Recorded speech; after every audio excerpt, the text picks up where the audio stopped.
guys, and thank you so much for joining in on how Kandia is more productive before 9 a.m. The video before showed how I was productive before 12 noon. And so obviously I don't have the same scenarios every morning, but I do try to follow the same routine.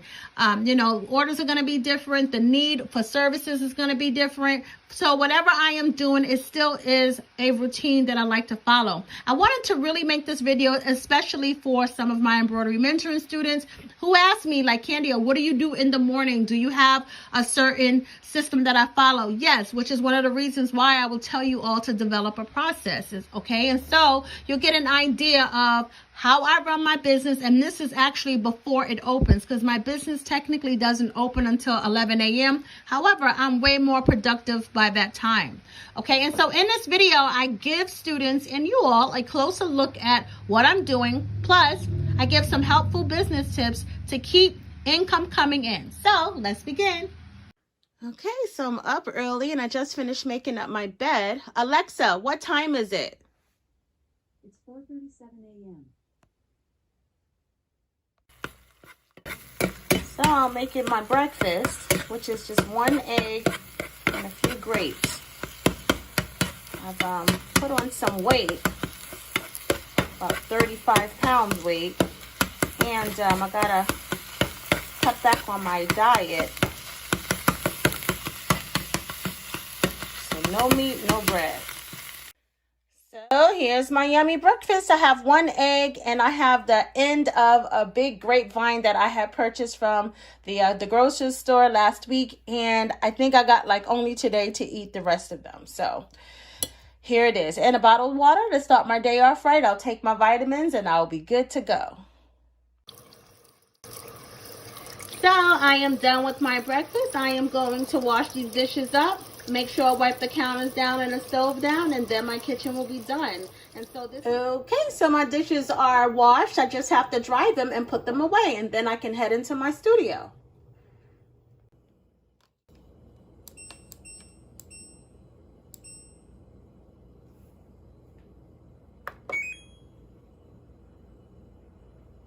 So I'll get my laundry done too. Okay, so I am ready to go start my day. I've already had breakfast, and these are going to be the first 2 orders that I work on. I have 3 bacon sets that I'm going to be working on finishing up today, and I also have a couple of pants that I am going to be altering, and I have some other things, but these are priority. And so, Alexa, what time is it? It's 4:54 a.m. So I'm right on time. So I decided to start with completion of a test stitch out for a client's logo who hired me for embroidery digitizing services for their organization. The test swatch will be mailed to them, and the postman comes around 10:30 a.m. So I don't want to get sidetracked. I want to get this stitched out, packed up, and ready to go for when he comes, because even though it's early now, 10:30 is right around the corner. Okay, so your image has been converted into embroidery stitches, and as you can see, we are 2 minutes into start, and so it is at the very beginning stages, and so it looks good thus far, and I will give you another update shortly. Okay, so it's about 5:20 a.m. and I am in my Build-A-Basket room. I just have to pick out ribbon for the personalized bacon sets. And basically the color is all different colors except all of them have pink thread. And so I just have to pick out a ribbon and then finish them up. Okay, Yolanda, we are just about complete of embroidering your organization's logo, and it is coming out absolutely wonderfully, and I cannot wait for you to actually have this test stitch out in your possession. Okay, Yolanda, your embroidery test stitch out have been complete, and I will get this out in the mail so you can examine this and present this to your organization. And when you are ready to move forward with your shirts, simply call or text my studio at 5. So I discovered that at some point today, I have to go to the post office because they no longer allow you to print out parcel post or first class shipping labels online. And so I have to stop by the post office, which is fine. I just didn't know. I don't normally ship this small from home. And so what I wanted to show you is how this is going to arrive to the client. She hired my company to turn her logo into embroidery stitches, and I have a test stitch out for her. It's going to go into this bag, and if you see, I have a handwritten note on the bag, just pretty much thanking her for giving my company a shot. Because you know what, these days we live in a text and email society. People appreciate handwritten notes. People appreciate the fact that you took the time to say thank you, but more so it's a handwritten note. And so it is going to arrive in a little, just the information packet. Again, I always thank my customers. Like, you can't say thank you enough, but for the most part, I'm telling them what they have here. And this is the test stitch out. This is the logo. And so this is actually going to go into that bag, and then it's going to go into this box. Okay. And so my boxes are well identified. So as soon as she gets it, she will know that it is from me. Okay, and so this is also a part of what branding your company looks like. From the start, before they open it, they should know that it's you. Just like with the super centers, Amazon, Walmart, they have their names and labels printed on the boxes. So should you. And so I just wanted to point out that these boxes are made in my studio. This is something that I do with craft paper, and this is not a soft craft paper.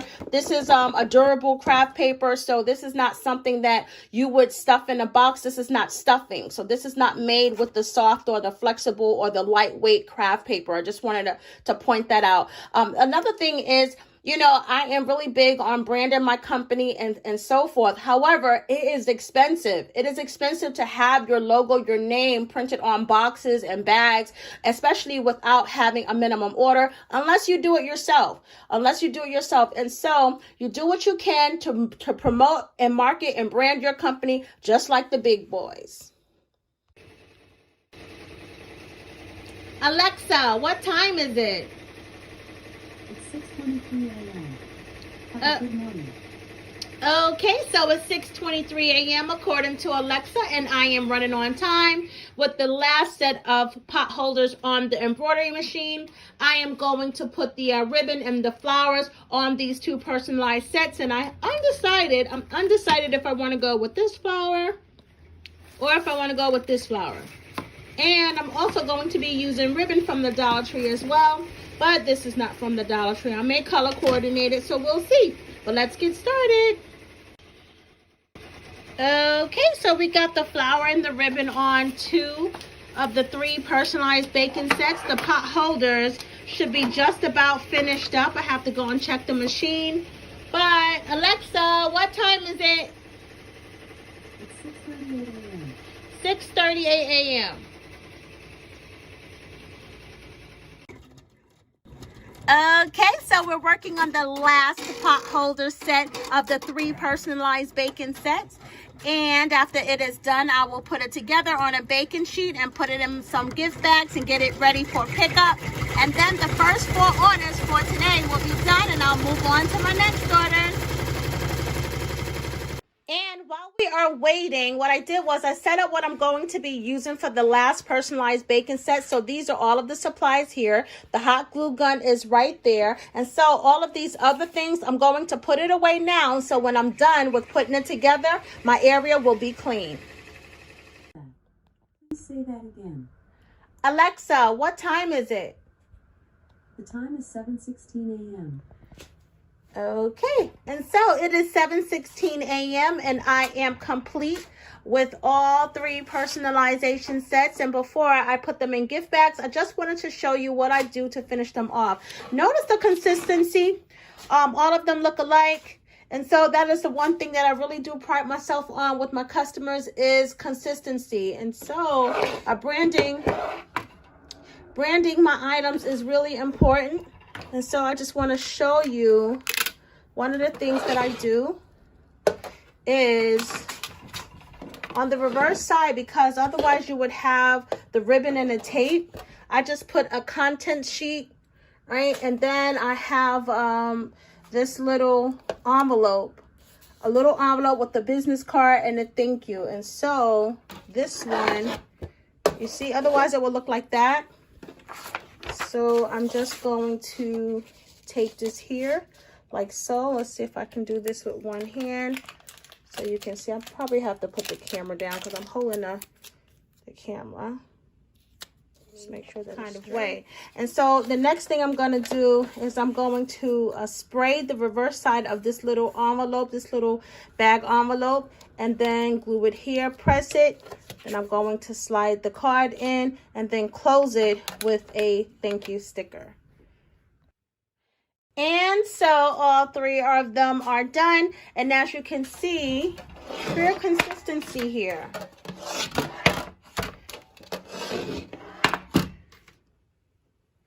And that is Kandia Haynesworth Design Studio brand.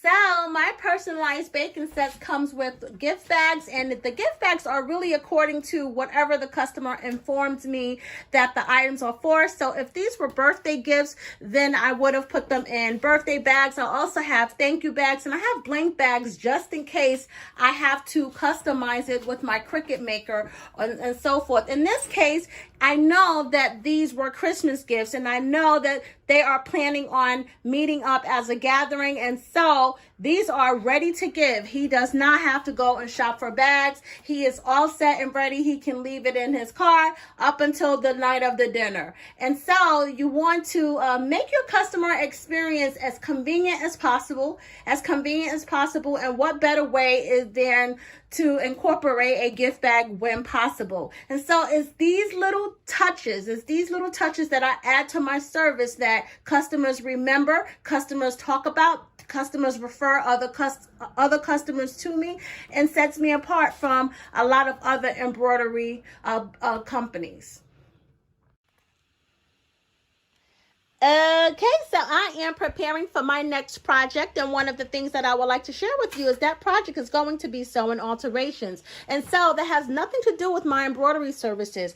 I always recommend that you make sure that you have some other income coming in besides turning on your embroidery machine, because in the event that your embroidery machine is in the shop for 2 or 3 weeks, then what? And so whether it's another job and whether it's other services that you offer with your embroidery business, make sure that you have a way to continuously generate income on a monthly basis, a weekly basis, and on a daily basis, so you can reach your goal point by the end of the year. So now, what I mean by monitoring your end goal, my end goal is going to be $150,000 this year. So that means that I have a goal that I need to make on a monthly basis, what I need to make on a weekly basis, what I need to make on a daily basis, but I break it down on what I need to make on an hourly basis. And so that's what you want to monitor, what you are making in on an hourly basis. Now that's going to differ, right? So for example, you may make $100 an hour 1 hour, you may make $200 an hour another hour, and then you might drop down to $55 the next hour. Okay, so then that next hour or those next hours need to be increased. You need to make $250 after that hour, or $300 after that hour, depending on what you are doing. Okay, and how you do that is basically by making sure that you incorporate other services in your embroidery business. I know some of you are doing Scentsy, jewelry making, selling cosmetics. You have full-time jobs, which can add to your revenue too. But whatever it is, you want to make sure that whatever your end goal is, you have a plan in place that helps you along getting there. And so you got to be mindful of the services that you are offering that's going to get you there, and the services that you could be offering.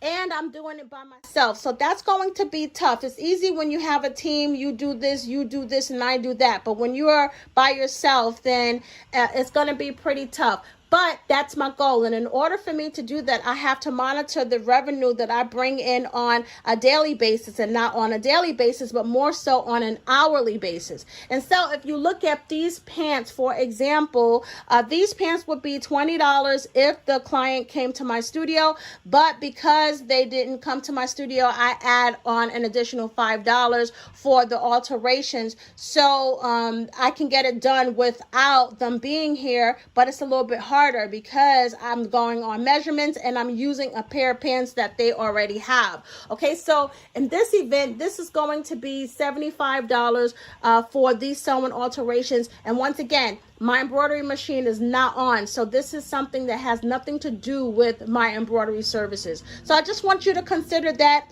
Have a daily goal in mind, break it down to an hourly goal. Then you can consider what your weekly goal needs to be, what your monthly goal needs to be, and then what your end of the year goal is going to be.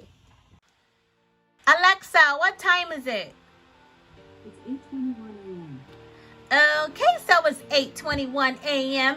and I am going to be moving away from doing the denim jeans like I had planned because the customer texted me and said he is stopping by today with more items, which means that I might as well wait to see what else he have so I can do all of the alterations in one shot. Meanwhile, I've moved on to the next order, and the next order is actually what I refer to as a triple service package. Okay, now a triple service package means that I am going to take a logo and put it on 3 different surfaces. That would be a fabric. So you see it would be embroidery digitizing because that would go on fabric. Then it would be a t-shirt. So that means that the logo would have to also be converted into a scalable vector graphic. And then I will put it on a hard surface like a mug.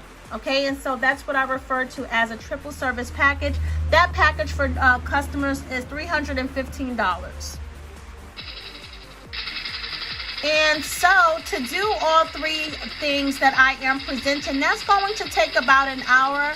This embroidery design is not going to take long at all, but it's going to be the longest item or the longest service provided, because embroidery always takes longer than anything else because you're just cutting. So now I'm going to take like a 10 or 15 minute break because I am hungry because I did not eat all my grapes with my breakfast. So that means I only had 1 egg and a few grapes. I'm going to have some peanut butter crackers, some white crayon strawberry, and some water. And then I'll get back to work. Okay, you guys, I finished more close to 10 a.m., but I think it was because I took a 20-minute break. Anyhow, I did get it done. I got the triple service done, and I just have to pack it and ship it. Meanwhile, my client will be here by 12 with more garments, and I don't even know what he's bringing or how many pieces he's bringing, but he will be here soon, which is almost 2 hours from now. So I need to clean up. I need to get this place back in order, and hopefully I can start and maybe even finish a small baby ensemble order. Okay, and so that's my next plan for the next 2 hours. And keep in mind, technically I haven't even opened for business yet. Okay, and so once again, you want to be mindful about what you're doing, what you're bringing in, so this way you know what you're working for. Okay, and so that's all I have for you today. If you like this video, give it a thumbs up, and if you haven't done so, please subscribe to my channel. And I'd like to know what you think about the tips that I gave, and if you wouldn't mind sharing some of your experiences or tips that have worked for you by posting your comment below. And as always, you can find me on KandiaHaynesworth.com, on Facebook, as well as the Group Embroidery Boss and Dollar Tree Money Makers on Facebook. And I'm also on Instagram and Pinterest at Kandia Haynesworth Designs. And until then, I'll see you next time. Bye.